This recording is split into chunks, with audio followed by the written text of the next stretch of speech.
الف اللہ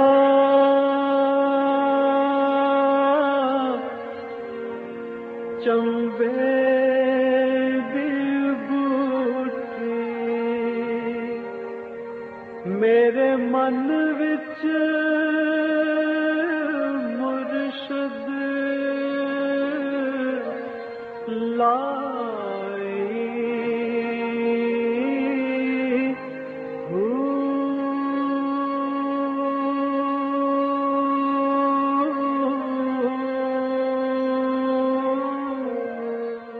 بسم اللہ الرحمن الرحیم۔ السلام علیکم، پروگرام المرشد اور میں ہوں منور عتیق۔ ناظرین محترم، آپ کے سوالات ہیں اور رہنمائی کے لیے ہمارے ساتھ موجود ہیں ہمارے بہت ہی محترم جناب حضرت امیر محمد اکرم اوان صاحب۔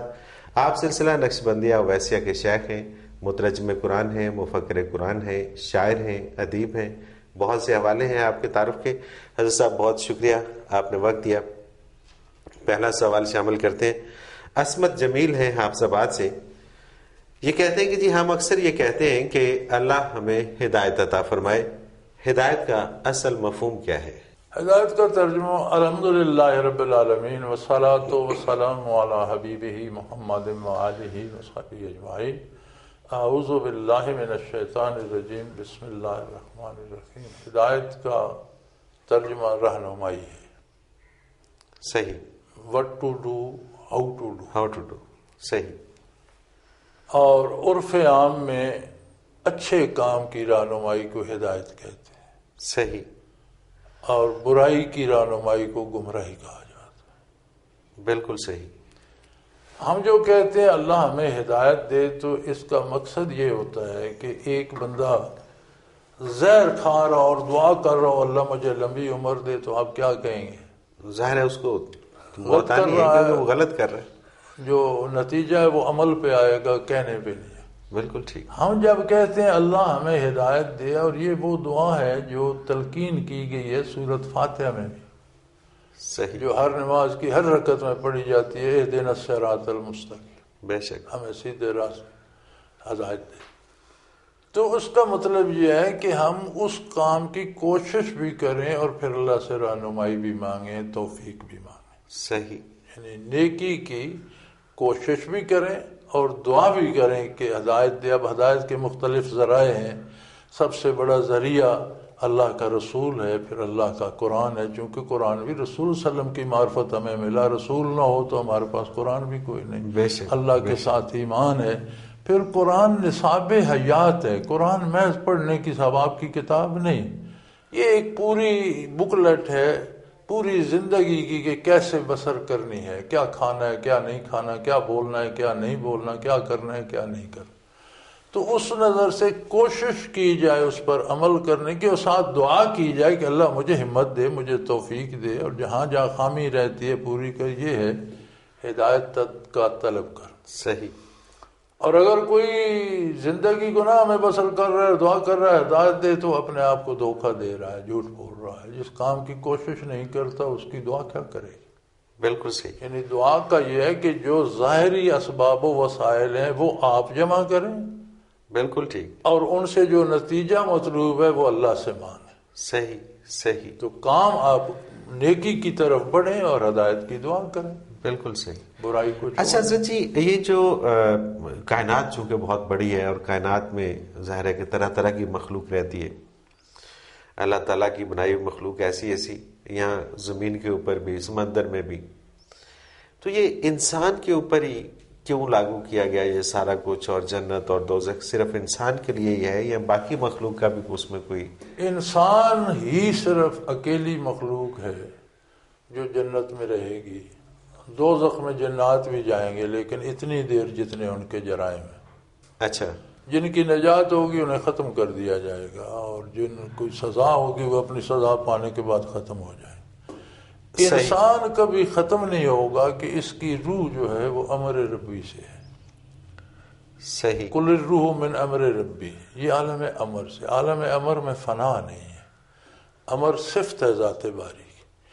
اب اس صفت باری سے روح کیسے بنی؟ فرمایا وما اوتیتم من العلم الا قلیلا۔ اس فلسفے کو انسانی علم نہیں سمجھ، بے شک، تمہارے لیے اتنا جان لینا کافی ہے کہ روح امر ربی سے۔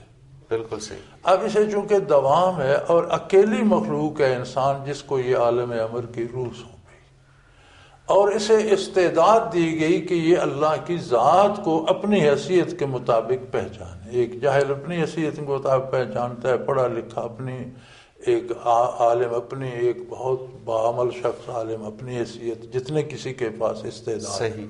لیکن یہ ذات باری کو باقی ساری کائنات حاکم کے حکم پر عمل کرتی ہے، حاکم کی طرف نگاہ اٹھا کر دیکھنے کی کسی میں ہمت نہیں. بالکل صحیح. کائنات کا ذرا ذرا اس کے حکم کا پابند ہے. یہ نہیں جانتا کہ حاکم کیسا ہے، کون ہے. یہ جاننا انسان کو یہ شرف کو. صحیح. اب ساری کا آپ دیکھ رہے ہیں جتنے سیارے، ستارے، سورج، چاند سب زمین کی طرف متوجہ ہے. صحیح. زمین میں طرح طرح کے جانور، پرندے، رویدگی، یہ سارا ایک انسان کے خلق لکم ما فی الارض جمیعا، یعنی سارے ستاروں سیاروں کی توجہ سے زمین پہ جو کچھ بنا وہ تمہارے لیے، تمہاری خدمت کے لیے. سبحان اللہ. تو وٹ فار آر یو؟ سبحان اللہ. کیا بات. تم اس لیے ہو کہ تم عظمت الہی کا ادراک کرو اور صرف حکم کی تعمیل نہ کرو، حاکم کو پہچانو کیسا ہے. وہ واحد ہے، لا شریک ہے، وہ بے نیاز ہے، وہ ہر چیز پہ قادر ہے. تو تمہارا اصلی گھر ہے ہی جنت. صحیح. اچھا، یہ جو فرشتے ہیں یہ بھی ختم ہو جائیں گے؟ نہیں، فرشتے رہیں گے، لیکن فرشتوں کے لیے جنت میں رہنا یہ دوزخ میں رہنا برابر ہے. صحیح ہے. نہ انہیں جنت کی لذتوں سے سروکار ہے، دوزخ سے. دوزخ میں بھی تو فرشتے ہوں گے جو عذاب کا کام کر رہے ہوں گے، تو انہیں خود تو کوئی تکلیف نہیں ہوگی. جیل کے ملازم بھی تو ہوتے ہیں، ان کے لیے تو وہ جیل نہیں ہے. صحیح. صحیح. تو باقی ساری مخلوق سوائے انسان کے یا فرشتے جو تقدیر کے تابع کام کرتے ہیں، باقی جو زمین پہ مخلوق ہے اس کائنات میں، یہ ساری ختم ہو جائے. تو جنت اور دوزخ یہ بھی تو مخلوق ہی ہے نا؟ مخلوق ہے، لیکن جب کچھ مخلوق کو استثناء ہے نا کہ اللہ انہیں ہمیشہ رکھے گا، جیسے لوح محفوظ ہے، عرش عظیم ہے، جنت دوزخ ہے. صحیح. انہیں فنا نہیں، یہ ہمیشہ رہیں گے. استثناء ہے. کتنی بڑی بات ہے کہ انسان کو تو اتنا بڑا جنت کو مقام. انسان کا گھر بنایا، سبحان اللہ. اسے اس جنگل میں چھوڑ دیا، اس کی رہنمائی کے لیے انبیاء اور کتابیں نازل کی کہ بھئی اس خارزار سے اس طرح یہاں سے چلتے ہو تو یہ تمہارا گھر ہے. صحیح. صحیح. اب یہ جو خارزار حیات ہے، اس میں کہیں سرخ، کہیں سبز، کہیں ہرے، کہیں آم، کہیں کیلا، کہیں انگور لگا دیے. وہ انسان ان کے پیچھے لپکتا وہ راستہ چھوڑ دیتا ہے. تو وہ جنت ایک جگہ ہے، اس کے چاروں طرف جدھر سے بھی آپ گمراہ ہو کے جائیں گھوم کے دوزخ میں جا گرے گا. اللہ اکبر. تو انسان بھٹک کر دوزخ میں جا گرتا ہے، اس کا اپنا گھر تو جنت ہے اصل. اور یہ سمجھتا نہیں ہے کہ خربوں سالہ زندگی میں اگر چند سال اس نے عیش و عشرت سے گزار بھی لیے تو کیا کر لیا. فراز حسین ہے گجرانوالا سے، یہ کہتے ہیں کہ جی بیت اللہ شریف کی ایک نماز کا ثواب 1,00,000 نمازوں کے برابر ہے. میں پوچھنا یہ چاہتا ہوں کہ ایسا کیوں ہے، اور یہ بھی کہ کیا عام مساجد میں بھی نماز پڑھنے کا ثواب گھر میں پڑھی جانے والی نماز سے زیادہ ہوتا ہے؟ گزارش یہ ہے جی ایسا کیوں ہے کہ تو بات تو یہ ہے کہ ہر جگہ میں فرق ہوتا ہے، ہر فرد میں فرق ہوتا ہے، ہر بات میں فرق ہوتا ہے. صحیح. ایک بندہ عام آدمی ہے وہ اور سا ہے، ویسا ہی ایک بندہ عالم ہے وہ کچھ اور ہے، ویسا ہی ایک بندہ مجسٹریٹ ہے وہ کچھ ہے تو وہ بھی ویسا ہی بندہ. بالکل ایسے. ویسے ہی ایک بندہ پرائم منسٹر ہے وہ کچھ اور ہے، فرق تو ہوتا ہے. اسی طرح جگہیں بھی اچھی بری بھی ہیں. صحیح. کوئی بری ہے، کوئی بہت بری ہے، کوئی اچھی ہے، کوئی بہت اچھی ہے. تو آپ سڑک پہ اگر چادر ڈال کے نماز پڑھتے ہیں ہو جائے گی، لیکن مسجد ہے ہی سجدہ گاہ، اس کی اپنی فضیلت ہے، وہاں جائیں گے. دنوں میں فرق ہے، عام دن اور ہیں، جمعے کی فضیلت اور ہے. صحیح. اسی طرح حج کے دنوں کی فضیلت اور ہے، ہر ایک کا اپنا. تو جگہ کی بھی فضیلت ہے. اب دنیا میں جتنے مقام ہیں ان سب میں تجلیات ذات باری کا معبد جو ہے وہ بیت اللہ ہے. صحیح. اللہ کی ذاتی تجلیات آتی. بے شک. تو اس کی برکات بہت زیادہ ہیں. بالکل صحیح. اسی طرح نبی کریم صلی اللہ علیہ وسلم کی مسجد نبوی میں اگر ایک نماز پڑھیں تو 50 لاکھ نمازوں کا ثواب ہے. اس کی اپنی عظمت. سبحان اللہ. اسی طرح تیسرے درجے پر بیت المقدس ہے. اسی طرح گھر میں نماز پڑھیں ادا ہو جائے گی، لیکن مسجد میں جا کر پڑھیں تو اس کا ثواب زیادہ ہے. صحیح. باجماعت پڑھیں تو اس کا ثواب زیادہ ہے. یہ تو ہو گئی جگہ کی بات. اب رہا دوسرا حصہ سوال کا کہ 1,00,000 نماز کا ثواب ہوگا تو 1,00,000 نماز ادا ہوگی؟ نہیں، نماز ایک ہی ادا ہوگی. اچھا، ثواب 1,00,000 کا ہوگا، پڑھنی ساری وہ پڑھے گی. اچھا، اسی سے میں ایک اور سوال جوڑ لیتا ہوں، میرے پاس موجود ہے. عذرا خاتون ہے وانڈو، یہ کہتی ہیں کہ ہمارے قصبہ میں ایک خاتون نے اپنے بیان میں بتایا کہ چونکہ بیت اللہ شریف میں پڑھی جانے والی ایک نماز کا ثواب 1,00,000 نمازوں کے برابر ہے، اس لیے وہاں ادا کی جانے والی 5 نمازیں ساری قضائے عمری کے لیے کافی ہیں. نہیں یار، ساری قضائے عمری تو نہیں، ساری آئندہ زندگی کے لیے کافی ہونی چاہیے. جی ہاں، یعنی 5,00,000 نمازوں جتنی کس کی عمر ہوگی؟ کسی کی بھی عمر نہیں ہوگی، ظاہری بات ہے. 5,00,000 نمازوں کا 1,00,000 دن تو بنے گا، اب اس کے کتنے مہینے سال بنے؟ جی ہاں، تو ایسا نہیں ہے. صحیح. ایک نماز کا ثواب 1,00,000 جتنا ہے، لیکن نماز ایک ہی ادا ہوگی. صحیح صحیح. دوسری پڑھیں گے تو پھر یعنی 5 نمازوں کا 5,00,000 کا ثواب ہوگا، لیکن ادا 5 ہی ہوں گی، اگلی پھر فرض ہوگی. اس لیے بیت اللہ میں روک ایک نماز پڑھ کے فارغ نہیں ہو جاتے، ہر وقت کی نماز الگ پڑھتے ہیں. صحیح صحیح. تو ادا ایک ہی ہوگی. قضاء عمری کا تصور غلط ہے. کبھی کسی عمل سے ساری عمر کی نمازیں قضا نہیں ہوتی، بلکہ آپ کو گننی چاہیے کہ میں نے 2 سال نہیں پڑھی، 3 سال نہیں پڑھی، اندازہ کریں اور پھر ہر نماز کے ساتھ ایک نماز کے فرائض لوٹاتے جائیں تاکہ وہ نماز اعادہ پورا ہو جائے. صحیح. تو ہمارے گاؤں میں ایک بزرگ ہوتے تھے، میرے جوانی کے زمانے میں وہ فوت ہو گئے. تو انہیں میں دیکھتا تھا، میری بھی عادت تھی، نماز مسجد میں جا کر پڑھتا تھا، اور وہ تہجد کے لیے آتے تھے، نوافل پڑھتے تھے، پھر وہ لگے رہتے تھے. نماز پڑھی، بیٹھے رہے، پھر اشراق پڑھی، دوپہر کو گئے، گھر گئے، کھانا کھایا، باہر گئے، رفع حاجت کی، واپس آئے، وضو کیا، پھر آ کر نمازیں پڑھنا شروع کر دیں. پھر ظہر پڑھی، پھر عصر تک پڑھتے رہے. عصر کے وقت پھر باہر جاتے تھے، باہر سے پھر گھوم پھر کے مغرب پڑھی، پھر عشاء تک نوافل. عشاء کے بعد میں کہتا تھا بابا پتہ نہیں کتنے نفل پڑھتا ہے. میں برسوں اسے دیکھتا رہا. صحیح. ایک دن مجھے اس نے روکا مسجد میں، مجھے کہنے لگا مجھے ایک مسئلہ بتاتے جو. پوچھو. وہ کہنے لگا میں نفل نہیں پڑھتا، میں قضائیں پڑھتا رہتا، اور میں گن کر 84 برس کی قضائیں پڑھ چکا ہوں. صحیح. 5 نمازیں روزانہ کے حساب سے میں 84 برس کی نمازیں پوری کر چکا ہوں قضائیں. اب کیا کروں؟ مجھے تو اب نماز کے بغیر رہا نہیں جاتا. میں نے کہا آپ کی عمر بھی اتنی 84-85 سال ہی ہے، تو نماز کے بغیر نہیں رہ سکتے، تو اب قضا نہ پڑھیں، نوافل پڑھتے ہیں. اس نے کہا یہ ٹھیک ہے، اب میں نفل پڑھا کروں گا، میری عادت ہو گئی، میں نماز کے بغیر رہ نہیں سکتا. سبحان اللہ، کیا بات ہے. یہ ہوتی ہے قضا عمری. صحیح صحیح. آپ کی اگر 10 سال آپ نے نماز نہیں پڑھی تو آپ گن کے شروع کر دیں. ہر نماز کے ساتھ فجر کے ساتھ 2 فرض پڑھ لیں، ظہر کے ساتھ 4 فرض پڑھ لیں، عصر کے ساتھ 4، مغرب کے ساتھ 3 فرض پڑھ لیں، عشاء کے ساتھ 4 فرض، 3 وتر پڑھ لیں. تو ایک دن کی آپ گنتے رہے، 10 سال کی نمازیں دوہرا لیں.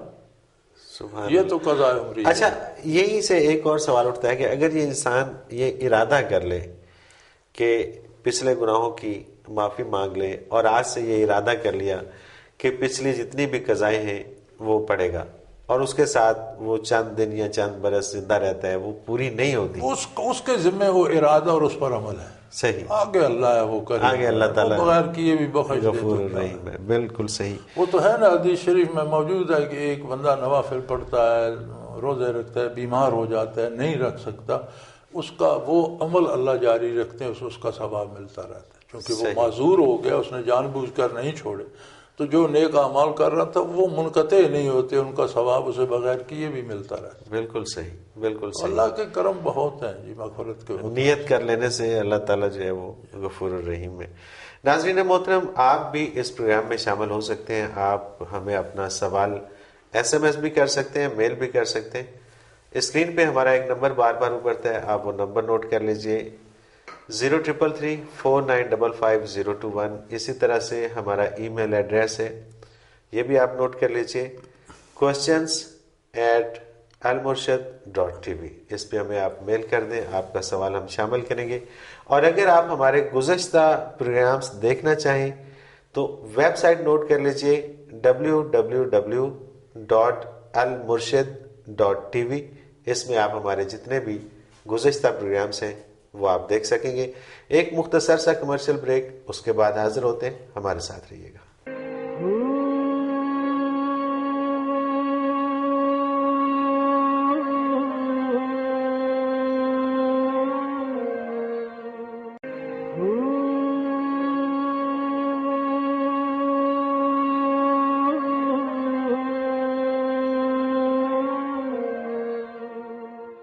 پروگرام میں ایک بار پھر خوش آمدید ناظرین، آپ کے سوالات ہیں اور رہنمائی کے لیے ہمارے ساتھ موجود ہیں ہمارے بہت ہی محترم جناب حضرت امیر محمد اکرم عوان صاحب۔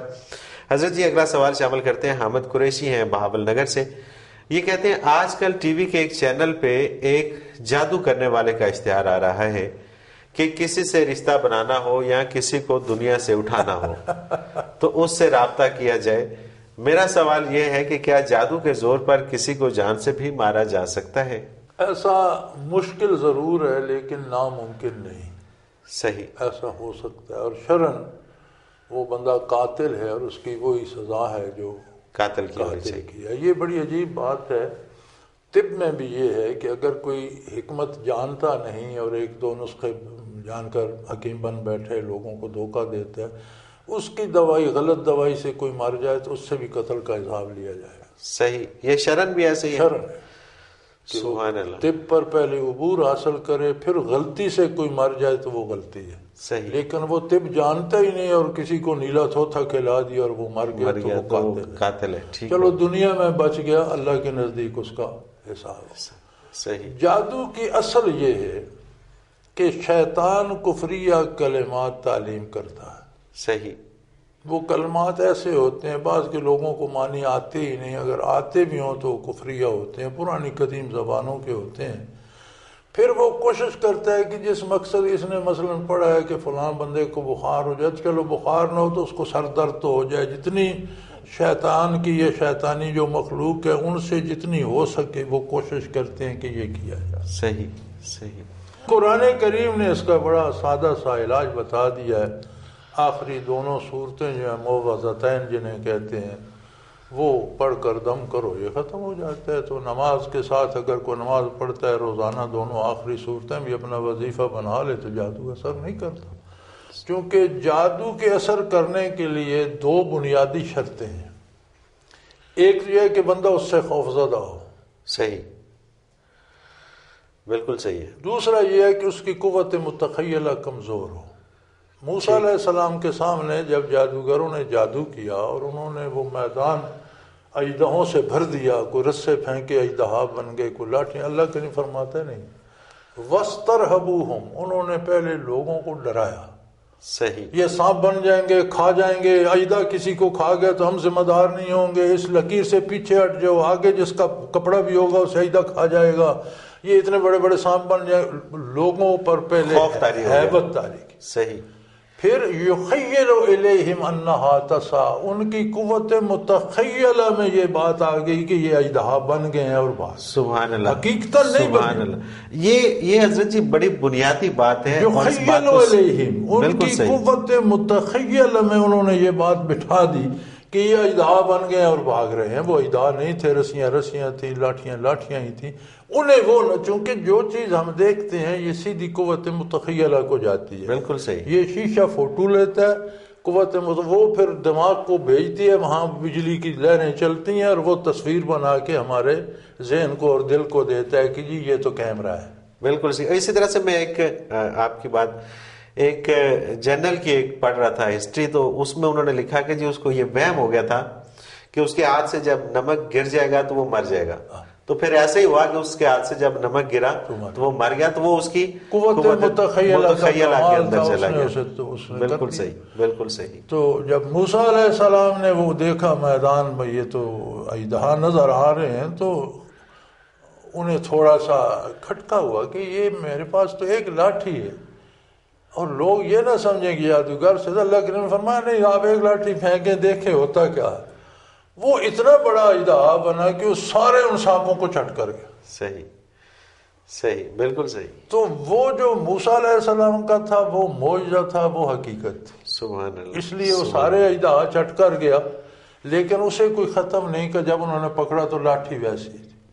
جادوگر اس لیے ایمان لے آئے کہ اگر یہ بھی جادوگر ہوتے تو ہمارے جادو کا توڑ کرتے اور لاٹھیاں اور رسیاں تو باقی رہتی، وہ تو لوگوں کو نظر آتی کہ نہیں سانپ نہیں ہے، لاٹھیاں ہیں. بالکل صحیح بات. یہ اللہ کا نبی ہے کہ اس کی لاٹھی ویسی کی ساریاں لاٹھیاں کھا کر پھر اس کا حجم نہیں پڑا ویسے ہی ہے، اور ہمارے سارے نابود ہو گئے. تو یہ اللہ کا نبی ہے، یہ حق پر ہے، تو جادوگر ایمان لے. سبحان اللہ. تو قوت متخیلہ کی کمزوری اور شیطانی قوتوں کا مل کر اس کمزوری سے فائدہ اٹھا کر اسے ایذا پہنچانا، اس کے ذہن میں کوئی خیال ڈال دینا چوری کرنے کا، کسی سے برائی کرنے کا، تو یہ ہو سکتا ہے. لیکن آپ کا ایمان مضبوط ہو تو اس کے رد کے لیے یہی کافی ہے. اور اگر آپ علاج کرنا چاہیں تو آخری 2 صورتیں قرآن کی آپ وظیفہ بنا لیں. کسی کو ہے تو اس پر پڑھ کر پھونک دیں، کسی پیر فقیر کی ضرورت نہیں، کوئی مسلمان پڑھ کر پھونک دے، انشاءاللہ جادو کا اثر ختم ہو جائے. سبحان اللہ. حضرت جی اگلا سوال محمود الحسن اسلام آباد سے. اللہ جل شانہ بھی علیم ہے، یعنی علم رکھتا ہے، بندے کو بھی علوم عطا کیے گئے ہیں. یہ علم کی کتنی قسمیں ہیں اور ان میں فرق کیا ہے؟ یہ بہت گہرا سوال ہے اور یہ میرے سے تو اونچا ہے، اہل علم سے تعلق رکھتا ہے. اس پہ بات کرنے کے لیے بھی جرت چاہیے. اللہ جل شانہ ویسا ہے جیسا اس کی شان ہے. صحیح. یکتا ہے، واحد لا شریک ہے، ہر چیز پہ قادر ہے اور ہر چیز کا ہر وقت علم رکھتا ہے. علم اس کی صفت ہے، یعنی یہ نہیں اس کی جس طرح ذات قدیم ہے اسی طرح اس کی صفات بھی. کوئی صفت ایسی نہیں کہ پہلے نہیں تھی پھر اللہ نے بنا کر ساتھ لگا لی، نہیں. جس طرح اس کی ذات ازلی و ابدی ہے اس کی صفات بھی ازلی و ابدی. جس طرح اس کی ذات میں کوئی شریک نہیں اس طرح اس کی صفات میں کوئی شریک نہیں. تو جو علم اللہ کا ہے وہ اسی کا ہے اور وہ الگ ہے، اس میں کوئی شریک نہیں. صحیح، بالکل صحیح. اب آگے کائنات کے علوم اسے آپ الگ کر دیں، اس میں اللہ واحد ہے، لا شریک ہے، اس کے علم میں کوئی حصے دار، بات ختم ہوگی. اب آگے علوم کائنات کے بھی اور معرفت الہی کے بھی، اللہ کیسا ہے، اللہ کہاں ہے، اللہ کس بات پہ راضی ہے، ان کو علوم الہیات کہا جاتا ہے. صحیح. نارمیٹیو سائنسز. اور پھر ہم کیا ہیں، وجود کیا ہے، گرمی سردی بخار صحت، یہ کیا ہے، غذا کیا ہے، دوا کیا ہے، یہ ہیں وہ علم الابدان. بالکل صحیح. فزیکل سائنسز کے علوم. صحیح. تو اللہ کے علوم تو الگ ہو گئے، پیچھے رہ کے انسان کے علوم جو اللہ نے اسے دیے ہیں وہ 2 طرح سے ہیں. نارمیٹیو سائنسز جیسے حضور نے فرمایا العلم و العلمان، علم کے 2 حصے ہیں، علم الادیان و علم الابدان. بالکل صحیح. دین کا علم اور بدن کا علم. یعنی نارمیٹیو سائنسز عقیدہ کیا ہے، ایمان کیا ہے، جائز کیا ہے، ناجائز کیا ہے، اچھا کیا ہے، برا کیا ہے. نارمیٹیو کوئی چیز نظر نہیں آتی، اصول بتائے جاتے ہیں کہ ایسا کرو، یہ نارمیٹیو سائنس ہے. بالکل صحیح. اس میں انسان اپنی حد تک کمال حاصل کر سکتا ہے، عالم علم کی حد تک، ولی ولایت کی حد تک، صحابی صحابیت کی حد تک. نبی کے علوم اپنی نبوت کی عظمت کے مطابق ہوتے ہیں اور یہ سارے من جانب اللہ عطا کیے جاتے ہیں. بالکل صحیح. اور ان کی استعداد ان کی ارواح میں رکھی جاتی ہے اور انہیں اس راستے پہ چلایا جاتا ہے. صحیح. دوسرے علوم ہے دنیا کے جو عام ہیں، ہر آدمی کے لیے جو بھی کوشش کرتا ہے پا لیتا ہے، اور یہ ہے فزیکل سائنسز کے، یعنی یہ آدھا شعبہ ہے علم کا. بالکل صحیح. اور یہ فزیکل سائنسز کے ہیں، یعنی مادی چیزوں کے ہیں، کھانا پینا سونا جاگنا کمانا، بیع و شراء خرید و فروخت، معاشرت، شادی، اولاد، کیا کرنا ہے. صحیح. تو یہ علم کے انسانی علوم کے 2 شعبے ہیں. بالکل صحیح. علم الہی کو الگ کر دیں، وہ غیر مخلوق ہے. انسان مخلوق ہے، انسان کو جو علوم عطا ہوتے ہیں وہ بھی مخلوق ہیں، کوئی غیر مخلوق صفت اس میں نہیں آتی. اور اب بدن کے علوم فزیکل سائنسز، روح کے علوم نارمیٹیو سائنسز. کیا بات ہے، زبردست. اگر وہ حاصل کریں گے تو وہ بھی اللہ کی عطا ہے، اللہ نے آپ کو عطا کیے. لیکن وہ انسان مخلوق ہے، اس کے بارے جو علوم ہے وہ اس کے پاس ساتھ مخلوق، اس کی صفتیں بھی مخلوق ہیں. بالکل صحیح. انسان کی ذات مخلوق ہے، اس کی صفات بھی مخلوق. اللہ خالق ہے، اس کی صفات بھی اس کی شان کے مطابق ہے، وہ الگ شعبہ ہے، صحیح، اس میں کسی انسان کی شراکت نہیں۔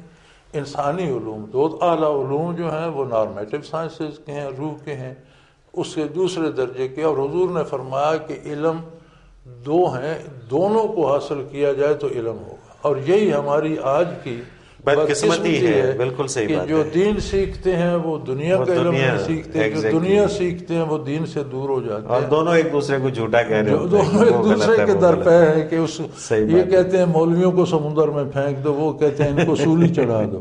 ایسے ہی ہے، تو یہ اگر دونوں مل جائیں۔ ایسے ہی ہے۔ حضرت جی اسد اللہ کوٹلی نواب سے ہیں، ان کا سوال بھی بڑا زبردست سوال ہے۔ مولانا صاحب، میں نے بہت سی جگہوں پہ پل صراط کا ذکر پڑھا ہے کہ یہ جہنم پہ ایک پل کا نام ہے، ذرا مفصل رہنمائی فرما دیجئے کہ یہ پل کیسا ہے اور کیوں ہے؟ جنت کے راستے میں جہنم کی ایک وادی ہے، نبی کریم صلی اللہ علیہ وسلم نے جس طرح حدیث میں وضاحت فرمائی، صحیح، اس کی آگ سیاہ ہو چکی ہے۔ صحیح، یعنی آگ جب جلتی ہے سرخ ہوتی ہے، بہت آگ جلتی ہے تو یلو رنگ ہو جاتا ہے، پھر ریڈش یلو ہو جاتا ہے، بہت ہی زیادہ ہو جائے تو پھر وہ سیاہ ہونے لگ جاتی ہے۔ صحیح، تو ایک وادی ہے جس میں سے ہر ایک کو گزرنا ہے، اس کے اوپر ایک راستہ ہے جو بہت تنگ ہے، اور کہا جاتا ہے کہ بالکل بال کی طرح باریک اور تلوار کی طرح تیز ہے۔ جو چیزیں حدیث سے ملتی ہیں، صرف یعنی روایت نہیں ہے، حقیقت ہے۔ اب اس کا طریقہ یہ ہو، ام منکم الا واردھا، قرآن میں آتا ہے کہ تم میں سے کوئی بھی ایسا نہیں جو اس پر سے نہ گزرے، سب جانا جو جنت کو ہے تو وہ راستے میں، راستے وہ ہے تو وہاں سے گزر کر جائیں گے۔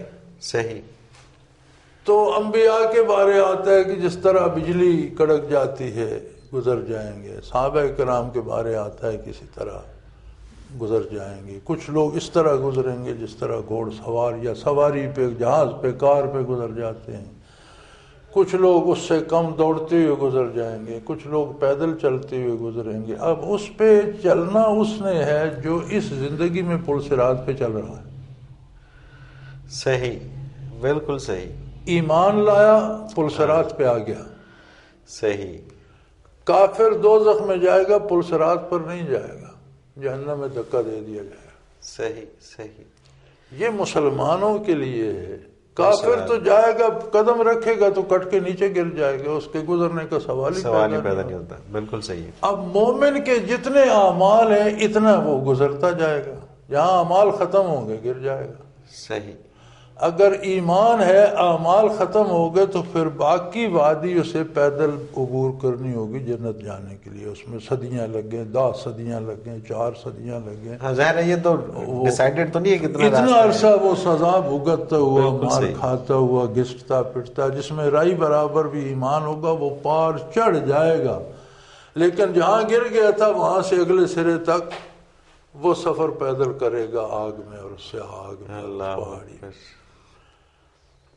تو حدیث شریف میں آتا ہے کہ ایک شخص ہوگا جو پل صراط پہ آئے، سب سے آخر میں جو ہوگا وہ 2 قدم چلے گا، لڑکھڑائے گا، پھر سنبھل جائے گا، پھر چلے گا، پھر لڑکھڑائے گا، سنبھل جائے گا، پھر کہیں گرنے لگے گا، پکڑ لے گا، بیٹھ جائے گا، گرتا پڑتا آخر وہ پل صراط عبور کر جائے گا، اگلے کنارے پہ آگے اعمال ختم ہو جائے۔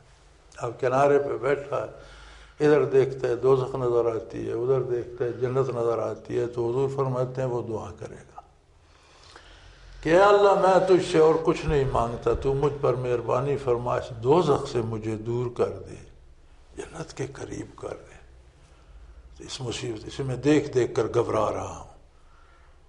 تو ارشاد ہوگا کہ انسان کی عادت ہے، وہ کہتا کچھ ہے کرتا کچھ ہے، تم پھر مانگو گے، لیکن خیر میں تمہاری تمنا پوری کرتا ہوں، اسے دور کر دیا جائے۔ کچھ عرصہ رہے گا، پھر اس سے خیال آئے گا یا اللہ مہربانی کر، میں جنت کی 4 دیواری بھی دیکھ رہا ہوں، بڑے بڑے خوبصورت درخت اور پھل دیکھ رہا ہوں، مجھے 4 دیواری کے قریب کر دے کسی درخت کے سائے میں پھر کچھ نہیں مانگتا، چلو میں وہاں باہر بیٹھا رہوں گا۔ حضور فرماتے ہیں ارشاد ہوگا تو مانگنے سے تو بات نہیں آئے گا، انسان اسی طرح کہتا کچھ ہے کرتا کچھ ہے. بہرحال میں تیری یہ دعا بھی سنتا ہوں. پھر کچھ عرصہ وہاں گزرے تو کہے یا اللہ اتنی وسیع جنت اور اتنی ایک درخت تو مجھے دے دے میں اس میں گزر کر لوں.